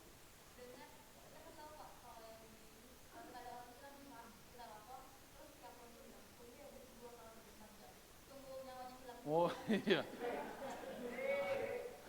Memang tatanan negara kita itu harus dirubah. Dengar. Jadi pertanyaannya kalau tentang orang hilang ya memang polisi kita ya saya mau katakan memang gimana ya. Ya begitu susah merubahnya. Harus memang kalau hilang itu harus 24 jam dulu ya. 1 kali 24 jam.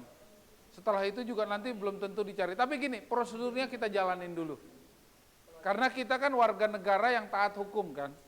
Itu dulu. Prosedurnya jalanin dulu. Ya. Prosedur jalanin, kita taat hukum, nanti kita lihat prosesnya. Kalau prosesnya belum juga, coba naik levelnya di atas 1 tingkat daripada polisi yang kamu lapor. Dibayar ya memang. Ya, nggak usah jauh-jauh. Saya saja pernah kehilangan itu kalau ada uang pelicin cepat gitu ya. Ya memang sifat nepotismenya masih muncul ya. Jadi gini aja, anggaplah gini. Ini tatanan negara kita ini memang harus diatur semua itu mengubahnya nggaklah gampang ya. Maka saya bilang kan kemarin, kalian generasi Z inilah yang akan mengubahnya. Itu yang bisa saya lakukan. Karena hal-hal yang kecil kayak begitu, uang lagi, memang susah gitu, susah. Karena memang dari atasnya perintahnya adalah anak buah suruh cari uang. Karena kucuran dari negara kan nggak mencukupi untuk menggaji semua Kapolsek, Kapolres ya toh. Ini yang saya dengar bocorannya begitu. Jadi mereka cari uang ya toh. Ya gini aja anggapnya, kita welas asih aja. Kalau memang kamu rela memberi karena itu aturan, ya memberilah dengan sukarela. Kan sudah ada firman Tuhan mengatakan kan, kalau kita memberi tidak usah tangan kiri mengetahuinya. Udah gitu aja, nggak usah ngomong dah, ikhlaskan ini saya kasih. Itu aja prinsipnya. Jadi prinsip duniawi dan surgawi. Ya, satu lagi. Udah jam berapa ini? Ya, silakan. Yang ujung dulu, belakang dulu. Dar. Ya, Bet. Masih ada kok waktunya masih. Dengar. Ya.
Tatanan negara kita memang diatur jadi gini.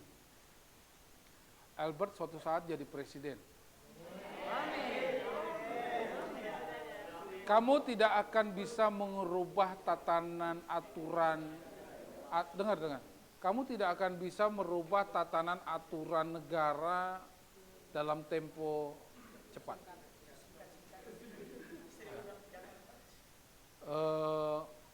Cukup pelik karena memang sudah 32 tahun sejak bangsa kita merdeka itu memang sudah dibuat seperti itu ya. Jadi merubahnya pun tidak mudah, maka presiden butuh menteri, betul ya. Menteri-menteri di sanalah yang harusnya bekerja. Ada menteri ini. Nah, kalau Albert suatu saat jadi presiden, pasti kamu akan lebih mengutamakan hal-hal yang utama membangun negara. Kamu serahkan kepada menteri. Nah, belum tentu menteri yang melaksanakan itu menjalankan seperti itu, pemerataan daerah. Itu namanya kan pemerataan daerah, nggak usah Papua. Aceh saja juga mau terpisah dengan RI. Kita nggak usah jauh-jauh. Timur pecah karena apa? Kurang adanya keadilan yang merata, betul nggak? Sehingga tim-tim terpisah dengan kita, ya tak? Nah, jadi kalau tadi Albert tanya tentang Papua, masalah keadilan di pemerintahan, jangankan kamu berpikir, saya juga berpikir sama gitu loh. Ya toh, melihatnya kurangnya anak-anak daerah yang ya gini loh konteksnya. Negara ini income per kapita salah satu diberikan dari negara Papua, ya kan? Tapi mereka justru duduk di pemerintahan nggak banyak, polisi, tentara, ya toh. Nah ini yang memang salah mekanisme, Bert. Yang harusnya ini pemerataan itu setiap daerah itu harus sama. Mungkin yang dikhawatirkan gini, Bert, kalau saya bilang begini, kita kan minoritas ya. Papua itu kan mayoritas Kristen ya, betul ya? Katolik lah ya, kan mayoritas ya. Kalau tentara mayoritas dikuasai kepercayaannya kayak kita, merasa terancam nggak? Nah, ini salah satunya.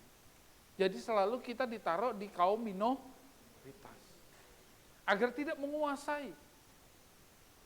Pernah satu saat ada orang PKS dialog dengan saya dan ngobrol-ngobrol kita, kekhawatiran mereka orang-orang Kristen sudah mulai menguasai.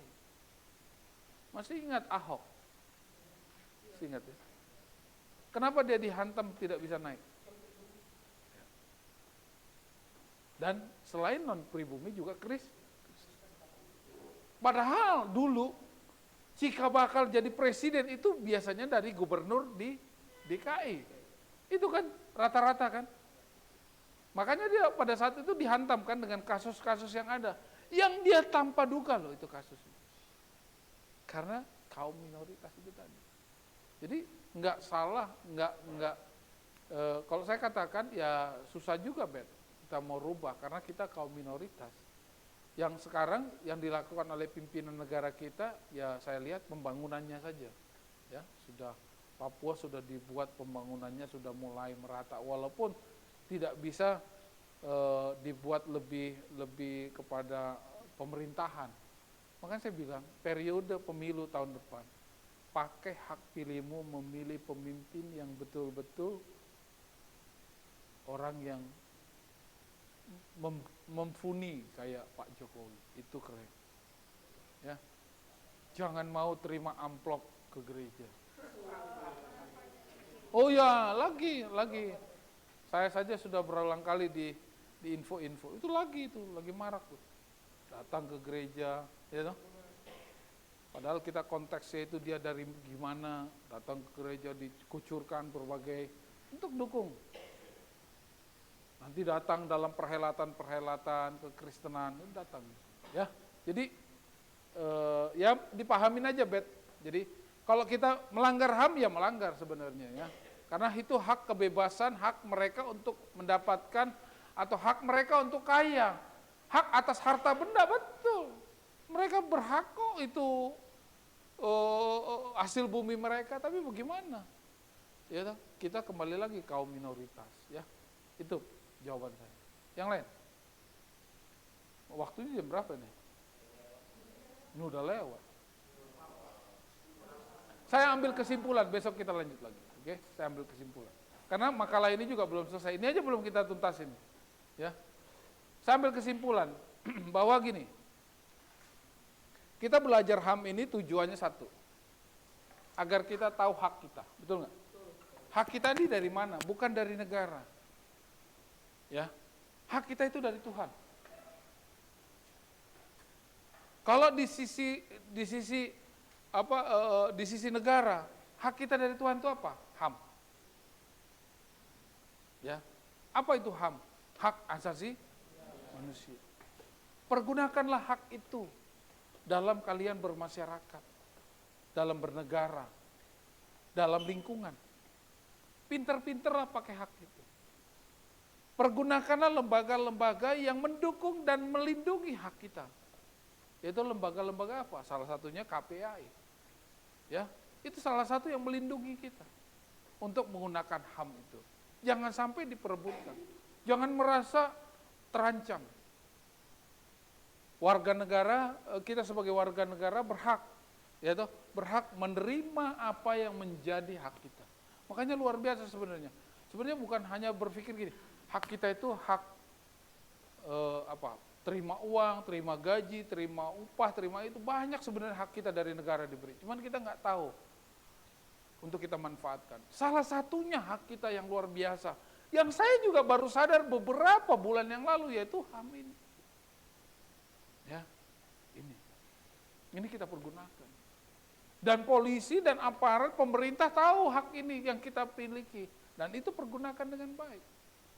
Jadi nggak ada sembarangan orang tangkap kamu dari kepolisian segala macam. Oh, Bapak melanggar, saya langgar apa? Kamu gini. Oh enggak, saya berhak Pak sebagai warga negara yang baik, saya memiliki hak. Maka hak kamu apa? Baca ini, hafalin ya, hafalin.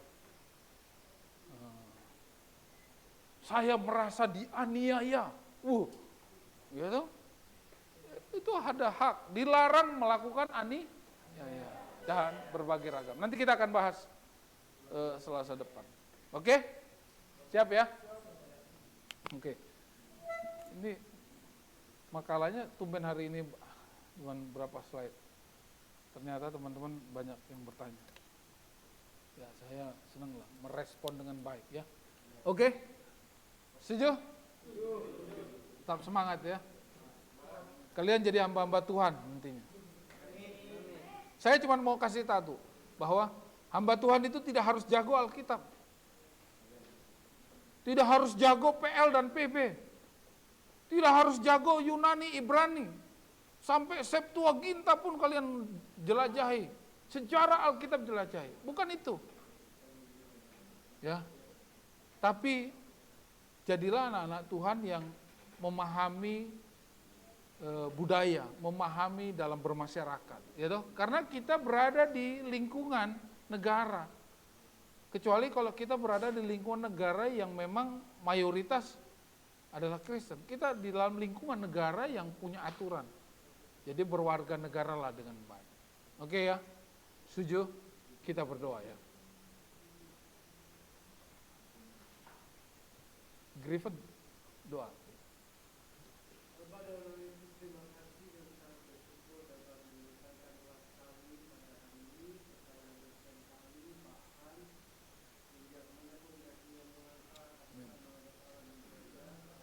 Amin.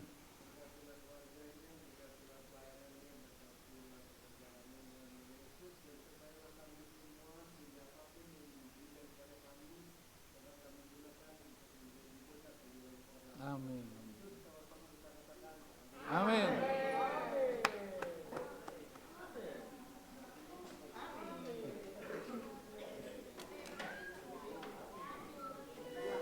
Ini ya dulu.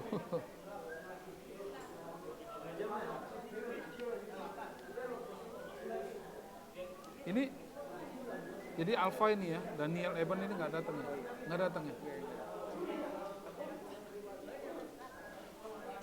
Ini Revi Ernest tadi ada ya?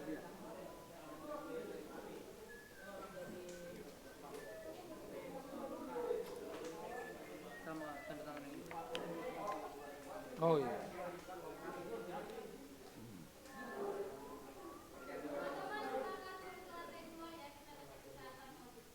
Tanggal berapa sekarang? Tanggal berapa? Tanggal 7 ya?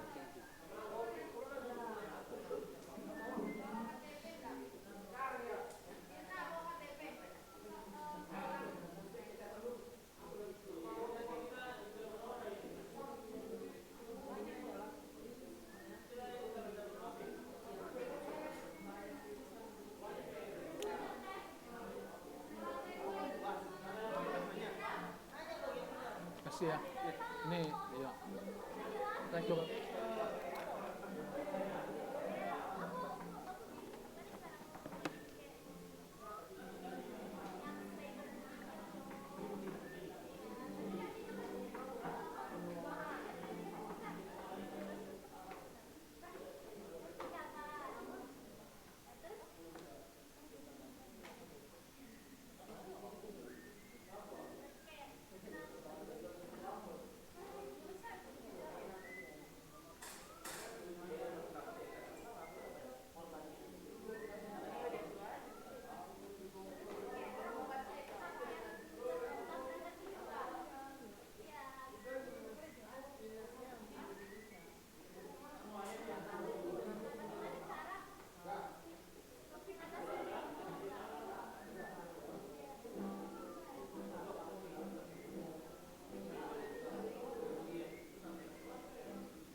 Ada acara apa lantai 2?